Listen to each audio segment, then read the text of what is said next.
Hello and welcome to Banking Frontiers Live. In this interesting series of conversations with the innovators and luminaries from the industry called as Finnovation Maestros, let me take the pleasure of introducing you to Mr. Vivek Kant, who is the CTO of Bajaj Markets. Vivek, welcome to Banking Frontiers Live. My pleasure, my pleasure. So Vivek, how do you see this journey of transitioning from a solution provider to a CTO? What has been the great learning? I think it's been an excellent experience for last 3 years that I have been in this role. Before that, I have been 20 years. I have spent predominantly 17 years in IT services and about 3 years in product engineering. Now, these last 3 years have been, nothing short of a roller coaster ride and a great experience. That is, in IT services, we deliver what a client asks. Here, we are not focused on output, we are focused on outcomes. And the second aspect is the execution focus and a complete accountability in this role. So this is what a modern CTO should define, that we are geared up to deliver business outcomes. So not just technology solutions to our business, but enable them to deliver the business outcomes. And that focus has been the biggest transition for me. Absolutely great. So how have you been creating this alignment consistently with your business from time to time, and at the same time make sure that you are technologically robust? So I think the business alignment, or I would say it's a symbiotic relationship, because on one hand, we enable business. So if business has certain goals and objective and their vision of a certain product, delivering a certain product to market, enabling their business in a certain way through technology, and we enable them. But on the other hand, we have the ability to look at the newer technology, the innovation through technology, which can change the way business works. So both from a quality of delivery to build and to have the systems running as per their expectation. On the other hand, we have every year we run a set of workshops where we look at technologies and what technology can do to differentiate the business. Because as a digital business, our technology is front and center for our differentiation in the market. And we identify the areas, the technology innovations, and get those innovations to business so they can think about what is the art of possible, what more can be done, what more differentiation that can be brought, how we can serve our customers better, how we can enable the customer experience. So all of that aspects are brought about the various kinds of technology innovations that we continue to work upon. Interesting. So how are you accelerating these innovations from concept stage to production stage and making sure that it is delivered and scaled up to deliver that required outcomes consistently to benefit the business? No, actually a fantastic question. In my past experiences, I have seen many a times a lot of technology innovations, brilliant in themselves, but do not see the light of the day or do not see the kind of impact it can make in the business. What we do at Finserv Markets, whenever we look at technology innovation, we always look at in the areas of business priorities. So one of the more interesting and enriching things I have seen in this organization is the clarity of vision, and that business vision is communicated to everyone, which means if we have an annual operating plan, which is business, including financials, including priorities, including projects, products, roadmap, all of that is communicated to the entire technology team and not just the senior management team, which means even the developer knows what are the business priorities are. What is our strategy to innovate in the insurance space? How do we acquire customers? How do we grow organic traffic? How do we convert customers? How we improve the customer experience? Why customer experience is important? Now, what it does is it brings a very, very clear understanding for the technology team as to what is the business objective and their operating plan to achieve those objectives. Now, when we look at technology innovation, we always look at technology innovations in alignment or in the context of this business objective, not technology for itself, but what technology can do for business. And that gives us a great playing field to pick up the technology innovations, areas where we can innovate, differentiate, and then go to business and say that this is what we can do, and this is what is art of possible with technology, and that gives them the ideas, and they come back, hey, let's do this. Let us integrate, dialers where we can, or let us have the ability of sending automated emails. If a customer drops, do they need assistance? Enabling lead flow into our contact centers, things like that. And then we go and implement them. So we do not do implementation without having a clear vision of what is the business outcome that innovation will achieve. Because technology for itself is good, but when it combines with the business vision, then it creates miracles. And obviously, cloud is one of the most important platforms in which you have been innovating consistently. How has it actually accelerated your innovation journey? So cloud, we have been one of the first companies, financial services organization in India to host its entirety of its platform on Amazon Web Services. And what cloud has done is it has enabled us to accelerate our time to market and the way we deliver to business. So today we have a very robust DevOps pipelines, which enables us to release new features and capabilities in a completely automated way. So if I want a capability to go live today, 10 o'clock in the night, I can actually just schedule it. Once it's done, it has gone through its testing cycles, users have accepted it. All I do is schedule it for the night, and then on that particular time, it automatically goes live. Also, we are focusing specifically into our new technology business, where we are helping other organizations as well to bring our technology platforms in their ecosystems. There we are automating the entire provisioning and creation of cloud infrastructure at a press of a button. So we have for example, a insurance distribution platform. If today somebody wants our insurance distribution platform, all I will need is a AWS subscription to be configured, and then press a button, and their instance of distribution platform will be created in less than 20 minutes of time. So all of that significantly automates, which reduces the human effort, it reduces the error, and it increases the time to market significantly. Wonderful.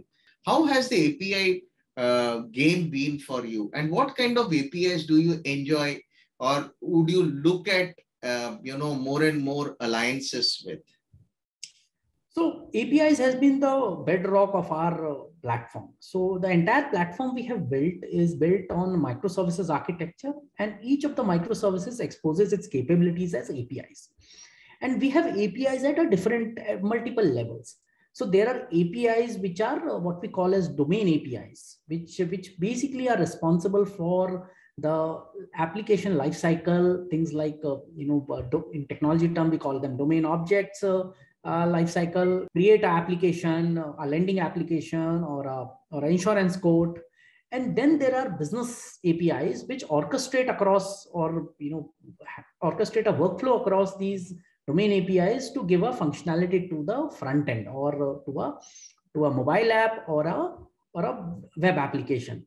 And these APIs enable the omni-channel solution for entire platform as well. And because it is, these orchestration is where the omni-channel gets enabled, because multiple channels, including the mobile app, the web applications, the contact center, the field agents, all of them exactly see the same thing, that is enabled through a different user experience, which actually integrate with exactly the same APIs. That gives us a unified experience and a consistent experience across different channels. Interesting. How do you ensure that you really have a seamless and an integrated approach rather than that siloed approach across the various channels? How do you really make it omnichannel? You have actually brought a very interesting point. Omnichannel is a buzzword that I have been hearing for the last 15 years. And it's actually an elephant and a four blind men, because everyone has their own view. And what we have tried to do in last couple of years is we have actually tried to crack this problem in a very different way. We realized that as long as you have separate channel applications, it is almost impossible to integrate them. And wherever you have system integrations, there are point of failures, there are data sync and various other technology issues. So the way we have built this platform is we have a single database, a set of microservices which expose their capability as API. And our channel applications are nothing but just user experience. They have zero business logic in them. And what it enables is that, for example, if you want to buy an insurance product from us, you go to our website or you download our mobile app and you put in, say, for a car insurance, put in your car number, we will show you some code, and maybe you are, you look at the code and you're not clear which is the option I want to buy, whether it's a zero DP or I want a comprehensive third party, and you drop off. What happens is that automatically that leads flows into our contact center. Somebody calls you up in some time and tells you, sir, you were looking for an insurance. Now, what it does is basically when he presses a button, he actually says the same screen that you had left on, which is starting or resuming the journey exactly at the same point, and said you had looked at these options. Now, which one would you like? And you tell your choice. What the contact center guy will do, he will just select it on your behalf, press a button, and that will push the application in the next stage, and you will get a payment link. And he will tell you, sir, I have sent you a payment link. You can click that link and make the payment. And when you click that link, it again resumes the journey at a payment stage. And once you make a payment, it automatically issues a policy to you. So this handing over of a journey between a user to a contact center back to a user, this enables a pure omnichannel experience. Now, this ability of resuming the journey in a different context and different channels gives us a pure omnichannel. Interesting. You have really created a mega product by creating that super app. So how has it been uniquely placed in the market today? And how different what has gone behind it in this innovation? No, so it has been a journey. So what we have done is we have brought a large number of financial services product into a single app. We offer more than 28 financial services product across lending, both unsecured and secured, credit cards, investments and insurance, both life and general. In addition, we also host a e-commerce platform which enables our customers to buy various consumer durables, electronics and lifestyle goods on both EMIs and on direct payment.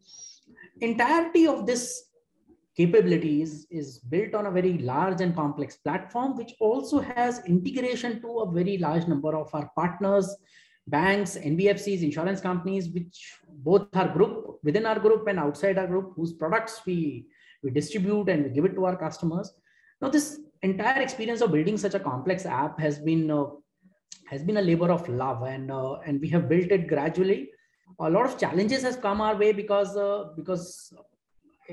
app makes everything in a very miniaturized way. So our focus and the challenges have been to make it simple for the customer. So it should be choice, it should be convenience, and it should be extremely simple for customer to buy the right product, because otherwise financial services products can be complicated, difficult for customers to understand. So our goal has been to make it simple, get them the best choice available in the country, give them in a way where it's easiest, it's most convenient for them to buy, and deliver the maximum value to them. So that has been our goal. And what has been the key technology landmarks in this particular thing, especially from the back end? So some of the key things, some of the pillars of technology have been microservices hosted on an elastic cloud environment, which can based on seasonality, which can based on different load, which can go up in the size, down in the size. Then on the database size, having cloud databases, various NoSQL databases, in-memory databases. And one of the areas that we have done well is ability to integrate in a very diverse ecosystem. So we integrate with more than 30 different partners, with falling into both providers of credit card, loans, insurance, and various other partners like KYC agencies and various other verification agencies. All of that integration, having robust, working, monitored in time, has been significant challenge. But we believe the way we have done it helps us quite a lot to scale and make it very resilient, give a fantastic customer experience. Wonderful. So what are the new trends that you are looking forward for as a CTO? Couple of trends that I am picking up. So first of the way customer experience is changing the way the customer perceive, the customer expect, and what organizations can deliver. That will be continue to change. So today the customer expect experiences which are almost best in the world, irrespective you are a small organization, large organization.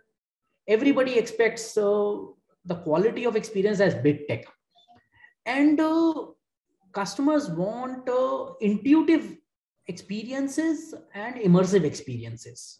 Intuitive because they want to make it very easy. They don't want to read a help manual. They want to be it should be so intuitive they can figure out themselves. So you will have to find ways to make it simple in the experience itself. So for example, things like sliders, drawers, various experience elements we have used in our mobile app enables easy for the customer. Immersive is something which is, you talked about metaverse. Immersive is something which is going to continue to change the game of customer experience. So while metaverse is not a binary, we are in or out, we'll see a real world and real our experience going towards metaverse becoming more and more immersive. So for example, we are looking at specifically in the e-commerce space aspects like try and buy, where you can actually if you want to buy a furniture, can you place it in your home, show it how it looks in your home. If you want to buy a wearable a fashion accessory, how does it look on you? So can we use augmented reality to show that immersive experience, so it is as good as buying it physically. Those are the areas the customer experience will continue to drive the differentiation.